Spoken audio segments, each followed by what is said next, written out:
Are you still using that keyboard that you got for Black Friday all those years ago? Yes. Sir. You know how you're making stuff for me? Would you be interested in taking payment in the form of a custom keyboard? Damn. Why is it so like fire? Like, I'll take that. I'll take that as payment. All right, bet. What's up, guys? My name is Sammy Q, and I'm going to build a keyboard today. I recently got into the hobby, and I really enjoy it. On screen, you'll see some of the keyboards I've built so far. It's a very expensive hobby, and I've built all of these in the span of a couple months, so I'll probably have to slow down after this. I'll be going over the steps as I go through them, so hopefully you can follow along if you're interested in getting started, or if you're a keyboard veteran, you can yell at me in the comments about what I'm doing wrong. I don't plan on being a full keyboard content channel, but if you guys do want to see more keyboard videos, let me know in the comments, and be sure to subscribe if you're new. I had asked Tablez to send me some B-roll of his current keyboard so that I could see exactly what we were working to replace. So let's hear what he has to say. Alright, so this goofy motherfucker asked me to record my keyboard. Yup. To be honest, I don't really have much of a problem with it. I mean, when I type on it, it's a bit loud, but I think that's just keyboards. Yup. And it's a bit on the dirty side, but it's hard. I never really knew how to clean keyboards. I've done some things, so it definitely could be way worse. But I had this joint for 3 years, dog. I could use something new. Tablez wanted an all-black keyboard with a numpad, so I opted to get the NZXT function full. Some people have some negative things to say about this keyboard, and I don't disagree with all of them. Personally, I think it's fine, especially when there aren't a lot of alternatives for 100% layouts that are also hot swap. For what you're paying for a full layout, I really think it's fine. I certainly prefer it to something like the GMMK version 1 full, because at least this one has a removable USB-C cord. For keycaps, since this was a one-off hobbyist build, we ended up making a custom set over on WASDkeyboards.com. This lets you customize each individual key's base color and text color, and you can even upload your own design, which is what we did so that we could get his YouTube logo on the Windows key, and also add some media functions to the other keys. Tablez wanted silent switches, so after sending him a few typing tests, we eventually settled on the durock silent linear dolphins. This was my first experience with silent switches. The stem has a little stopper on it that prevents it from making contact with the bottom of the housing, thus removing some of the sound. It was weird to type with at first, but I got used to it pretty quick, and I think Tablez will too. And lastly, for stabilizers, I just hooked up Tablez with a nice set of durock plate mounts. These are considered some of the best plate mounts you can get. Now that we've got everything picked out and ordered, let's wait for it all to get here and start building a keyboard. We'll start by lubing the switches and stabilizers. To lube switches, you're going to need a switch opener, so make sure you line it up correctly and then press down to break it apart. It'll be broken into the top and bottom housing, the spring, and the stem. We're going to lube the bottom housing first. To do that, get a light layer of lube on your brush, enough so that you can just barely see it on there, and then do 3 strokes on each of the legs. I use Krytox 205G0 for my switches. Then go around the housing with your brush, and then, after asking for permission, you put the brush in the little stem holder there. Yuck! Next, for lubing the stem, you want to go across the highest contact points first, and then work your way down, being careful not to touch the actual cross. Next, for the top housing, you just sort of want to go across the parts that'll touch the switch. And next, we got to talk about the spring, but that did not go super well, as you'll see in a second. Yuck! Ah! Oh shit! Fuck! Oh no! Fuck! Oh, it's all gone wrong. It's not gone well. Fuck! Shit! Oh no! Okay, hold on. I can save this. I was able to save it. This technique here is called bag lubing, where I take some oil-based lube. I'm using Krytox 105 here, and I shake vigorously for about 30 seconds and then massage for about another 30 seconds. You can hand lube each spring, but that gets tedious, and I find that this works just as well. All that's left is to put the switch back together. You want to make sure that the feet on the stem are facing the little metal plate inside the switch, and that the top housing is facing away from the stem feet. And when you squeeze it together, you should hear a satisfying click. If you did it right, you should be able to use the switch as normal. And make sure to test your switches while you're lubing them, so you can get a good feel of if you've overlubed it or underlubed it. This was not really meant to be a full in-depth tutorial, but if you guys do want to see that, let me know in the comments.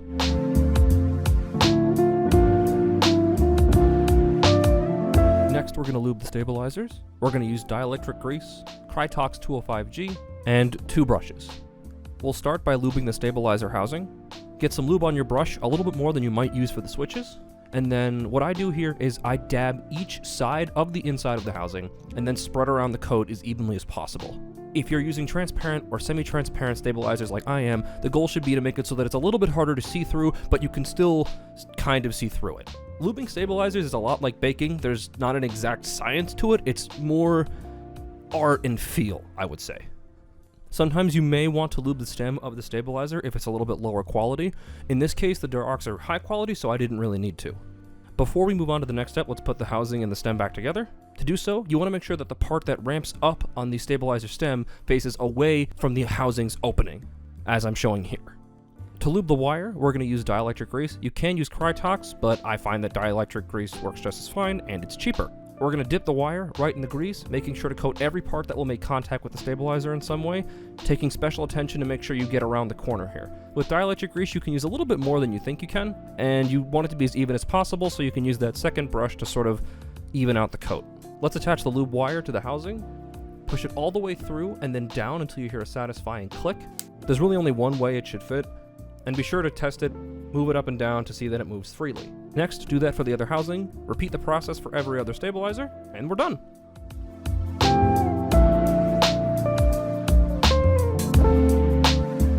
Everything is here, everything is lubed, so let's start putting it together. Like I said before, this is the NZXT Function full layout board. My biggest complaint is that the plate isn't consistently cut, and as a result, the durock stabilizers don't always fit, and when you add a switch, sometimes the keys can get kind of stuck. And for this particular build, I ended up having to hybridize some of the stabilizers, using the housing from the stock stabilizers and the stem from the durock stabilizers. I don't think you can hear or feel a huge difference in the final product though. Now it's time for the keycaps and the switches. We'll also need a keycap puller and switch remover. Now with a little bit of magic, let's go ahead and put these switches in the board.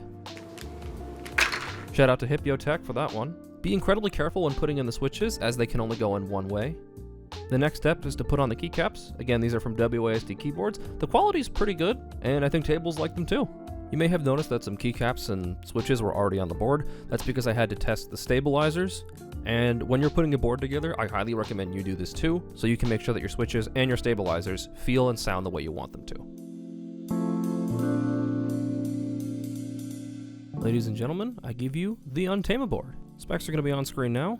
My biggest problem with this build was trying to get the stabilizers to work. On the one hand, I know it probably won't matter too much to Tablez, but I wanted to use high quality stabilizers without sacrificing the feel of the keys, which is why I ended up having to hybridize some of the stabilizers to get it to work. I'll include a sound test at the end of the video, so you can judge for yourself whether I was successful or not, but I think I was. Before that though, let's ship it to Tablez and see what he thinks.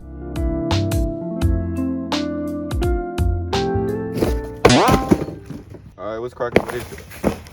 This is Tablez here with a package that was sent to me. See what we got in here. I had to move the camera up a little bit.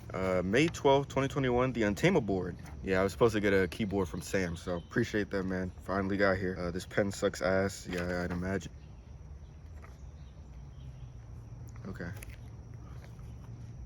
That's cool. I bet you feel cool because you can draw hands. Alright, look outside the house. What? Oh, one more. Dear Tablez. Well, here you go, Sam. All right, cool. We got 3 pieces of paper. That's love right there. 3 notes? Crazy. I never got a single note at school. Okay, so what the fuck? I didn't even peep this. Bro got a Minecraft Lego with the wooden sword. It fell off though. Let me see if I can put this back on. Both Smash characters. We going crazy? Oh God, he's armless. All right, cool. Here we go. Both of them. 2 blacks. There's one more thing? I don't know what this is supposed to be though. Is this like a height extender or just a block to stand on? I'm actually not 100% sure what this is, but I'll definitely be treasuring this. I'm gonna assume these are like extra switches or something. I don't know too much about keyboards, but I guess if I need any replacements, he got me covered, so appreciate that. Wire cap puller, okay. W hole. So I'm guessing it's this thing, which is dope. I actually wanted to figure out how I'm supposed to like clean the inside of keyboards, because I actually kind of had to. That was like probably the only like really dirty thing that was on my setup was under the keyboard, because I really know how to get under there. I was using like one of those spray things and it wasn't enough. So good shit. Alrighty, the moment of truth. The keyboard itself. I don't know why the hell I'm opening this shit outdoors. I just figured it'd be good light, even though I literally have like 2 lights for film, but damn, here it is. Oh wow, it actually, why is it so like fire? Like, is it NZXT keyboard? Oh my god, they're so quiet. I really thought it was gonna be like kind of quiet for show, and then it's gonna be like you can still hear it. But I'm gonna be real. The only thing was my last keyboard had like these extra buttons on the side, which not having them isn't a super big deal since I do have a Stream Deck. Oh, there's a damn Torchic. I think that's what it is, a Torchic on the back. I think this also lights up. I need to get this from outside though. It's getting contaminated out here in this COVID air. But then look at this, bro. The UntamableTablez button, the Windows button. You can't get any harder than this. Anyways, there's some stuff under here, but I think I'm gonna open that inside. So under the keyboard, we got some more like of those, I guess, keyboard pulling things, as well as a cinder block for fun, because why not? And here is the keyboard lit up under it. Just like on my old keyboard, it actually came with a wrist rest. And this one's actually magnetic. The other one was kind of clip-on, but this one, so it's pretty neat. I like it. I'm glad you like it, Tablez, and I hope you enjoy those extra goodies too. I had a pretty good time with this build, aside from that obnoxious thing with the stabilizers, so I probably won't be getting this particular board again. If you know of a 100% layout hot swap board that's good, please do let me know in the comments. If you were really paying attention when you looked at the timestamps, you may notice that this video took over a month to do. That's partly because of the shipping, but the other part is I really just wanted to make sure the keyboard and this video were both very high quality. So if you could leave a like and a comment, I would really greatly appreciate it. I want to say thank you to Tablez for putting up with my obnoxious Discord messages and shooting B-roll for me, and I really do hope that he likes this keyboard. So yeah. Let me know what you think about the keyboard in the comments. You could be as positive or negative as you want. I am pretty new to the hobby, so please bear that in mind. And now I'll show you that sound test, which is no doubt the only reason some of you watch this video. I do ask that you watch the whole thing, as it'll help the algorithm, which will in turn make my channel grow, which will allow me to make more content like this. Without further ado, here's the sound test, and thank you all for watching.